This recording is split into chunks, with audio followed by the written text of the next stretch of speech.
Police jeep వచ్చి ఇంటి ముందు ఆగుతుంది. ఇక రఘురామ్ జానకి అందరూ బయటికి వస్తారు. అప్పుడే ఆ జీప్లో నుంచి పోలీసులతో సహా ఆద్య, సీను, రామలక్ష్మి అందరూ కూడా కారులో నుంచి దిగుతూ ఉంటారు. అప్పుడే ఇక ఇన్స్పెక్టర్ ఇక రఘురామ్తో, వీళ్ళు మీ ఇంటి మనుషులేనా రఘురామ్ గారు అని అడుగుతూ ఉంటాడు.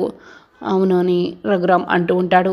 సరే, మీ ఇంటి మనుషులే కాబట్టి నేను వదిలేసి వెళ్తున్నాను అని ఇక్కడ అక్కడి నుంచి ఇన్స్పెక్టర్ వెళ్ళిపోతాడు. ఈ అమ్మాయిని వీళ్ళిద్దరూ బలవంతంగా ఎక్కడికో తీసుకువెళ్లారు. అందుకే ఈ విషయం మీకు చెప్పి ఇంట్లో వదిలేసి వద్దామని నేను వదిలేసి వెళ్తున్నాను అని ఇన్స్పెక్టర్ అంటూ ఉంటాడు. ఇక ఇన్స్పెక్టర్ వెళ్ళిపోతాడు. చెప్పురామా, నిన్ను వీళ్ళిద్దరూ బలవంతంగా తీసుకెళ్లారా చెప్పురామా అని అడుగుతూ ఉంటాడు రఘురామ్. చెప్పొద్దు అని సీను సైగ చేస్తూ ఉంటాడు.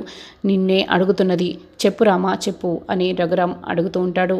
వీళ్ళిద్దరూ నన్ను బలవంతంగా తీసుకువెళ్ళలేదు నాన్న, నేనే వాళ్ళని బతిమలాడి తీసుకువెళ్ళేలా చేశాను. నేను బతిమలాడడం వల్లే వాళ్ళు నన్ను తీసుకువెళ్ళారు అని రామలక్ష్మి ఇక ఆద్యసీనుని ఇరికించుకుంటూ అబద్ధం చెప్తుంది.